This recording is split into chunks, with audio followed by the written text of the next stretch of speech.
Ayan mga lodi, natanggal na natin yung ano.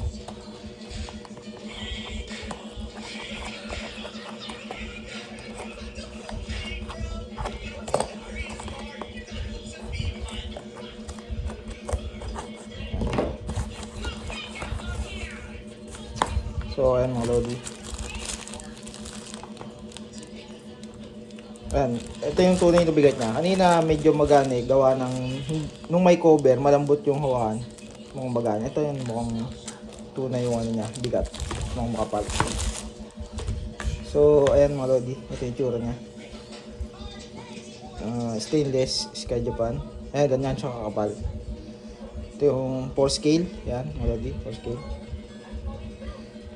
So at least 5 mm. Yan, 5 mm. Siguro 0.25 inch. O wala pa. So mga matalas to mga lodi. Yan. Matalas mga lodi. Try. Oops, mahirap siya gamitin pero ayan, maganda. Maganda mga lodi yan yung hawakan niya. Makikita niyo.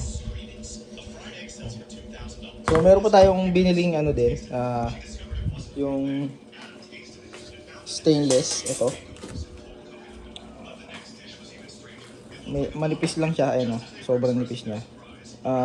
Supposed to be 1.5 mm thick, pero mukhang wala pang 1.5 mm. Siguro 1 mm. Yan. So pwede ka magmasa dito, stainless na no. Maganda siyang ano. Meron lang siyang konting ano dito, dent.